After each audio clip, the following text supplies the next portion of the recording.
homesteaders, gardeners, and cooks. My name is Jennifer. Welcome to Miles Away Farm, or welcome back. Today in the kitchen, we are deep in canning season, and I am making pizza sauce.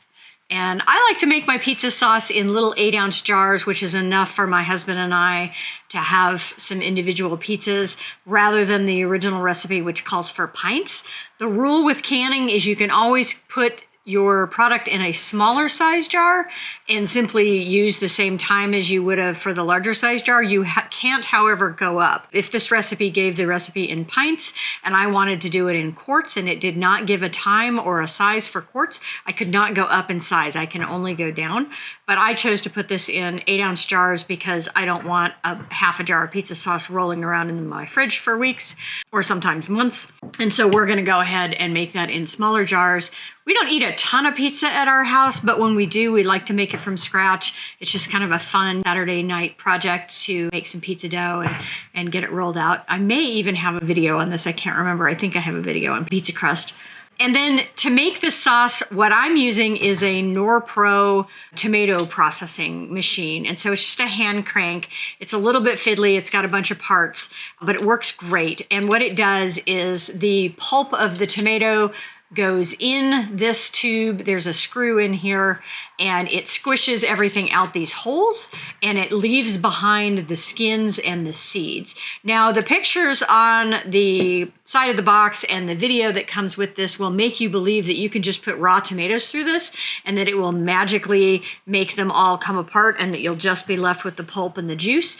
I find that if you cook your tomatoes slightly before you send it through this machine, you're gonna get way more pulp. If you put it through raw, it's stiff enough that a lot of that pulp gets left behind in the waste product. The other thing that I do is I send my waste products, so the skins and the seeds, I send that back through a second time. There's usually quite a bit of pulp that's still in there, that if you send it back through the second time, you'll get another big dose of this. And you'll see this in this video, and you'll see this in a future video on making tomato paste that I've got coming as well. They also make, there's a KitchenAid version of this where it's a KitchenAid attachment. I do not have one of those. I'm sure it works just the same or very similar to this one, probably way more expensive than just getting one of these. Victoria, I think, also makes one of these brands. If America's Test Kitchen has ever done any testing on these, I'll put a link in the description below. The one thing that you should look for is if you go super cheap, these tend to be not great quality metal and they tend to rust. And this is just slightly, I don't know if it's rusty or if it's just stained from the tomato pulp, but I've had this for many, many, many years and it seems to be holding up fairly well. So you don't have to spend a lot of money, but if you're doing anything in the way of sauces, pastes, ketchup, barbecue sauce, things like that, where you don't want to have all the seeds in the product, this thing is indispensable. It really makes a huge difference in terms of being able to process your tomatoes. So I'll show you what that looks like. But homemade pizza sauce, delicious. Let's get started. So I'm starting out here with various types of paste tomatoes, and the one you see with the lobes here is a really interesting variety called Astiana. I'm giving everything a good bath. One of the nice things about paste tomatoes is they tend to not have a big core. Putting everything in that really big stock pot, lid doesn't quite fit, and just heating it on low heat long enough to where everything cooks down just slightly and loosens up so that I can put it through the food mill.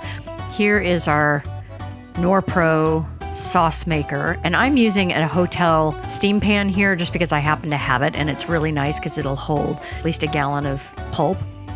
But you can see all the parts here.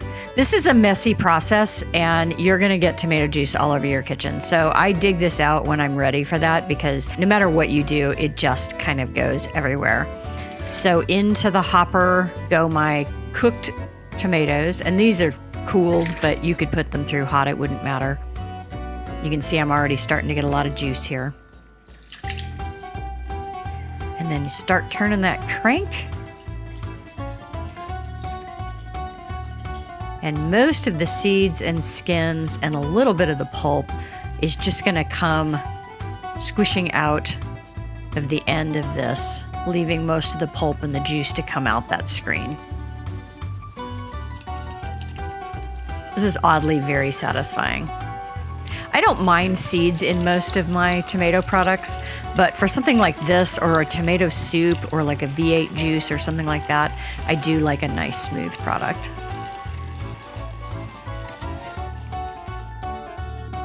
This is a little bit stuck here, so I needed to get out my plunger, but most of the time it'll go by itself, but sometimes you need to give it a little bit of help. Again, oddly satisfying. There's that big screw that you can see in there. So here's our skins and seeds, and I'm going to put that back through one more time. And you definitely need to give this a little help because it's not very juicy. But you can see, look how much more juice is coming out of that we would have left behind if we just tossed that.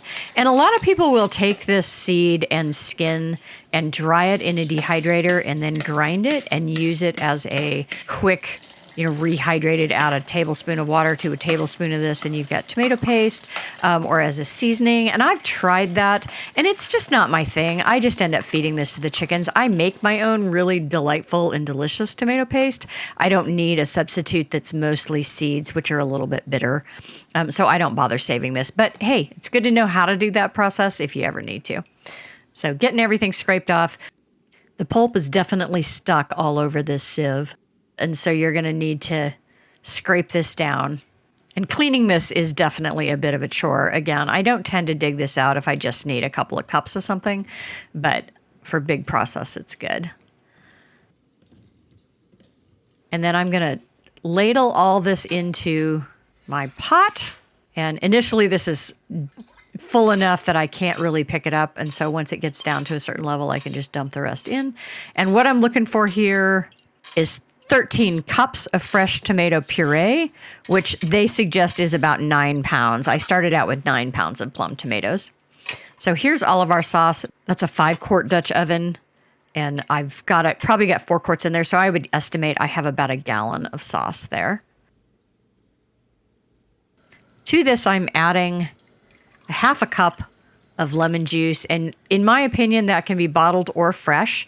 Testing has shown that fresh lemon juice from typical lemons in the grocery store, not Meyer lemons, is going to be more acidic than what you get out of the bottle, and I don't really want all of those preservative additives that are in the bottle, and so I use fresh when I can. And then the seasonings in this are some dried oregano, some black pepper, some salt, and some garlic powder. My garlic powder clumped up there a little bit. The recipe, as always, you guys, is in the description below.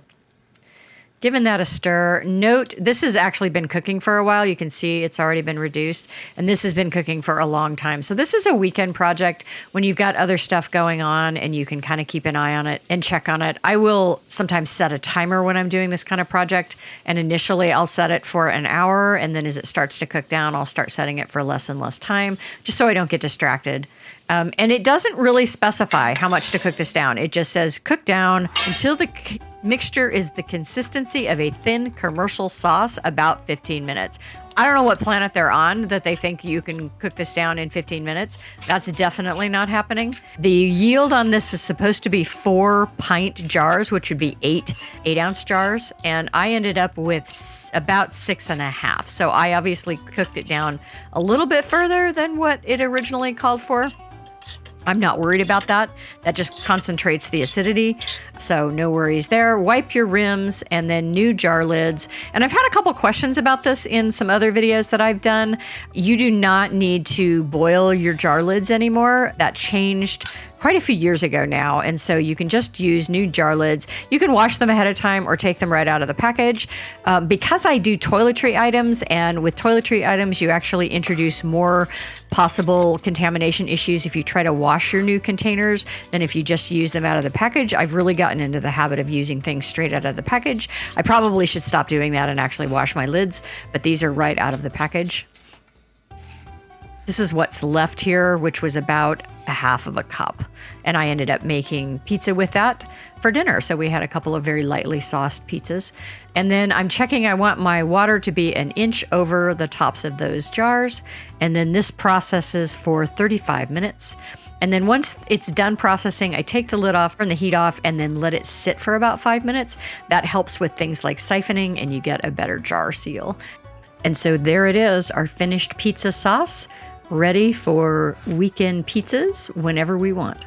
This is a great recipe, you guys. Give it a try. Thanks for watching, Tribe. If you like this kind of content, give me a thumbs up, subscribe, leave me a comment, and share. I have new content coming out every week.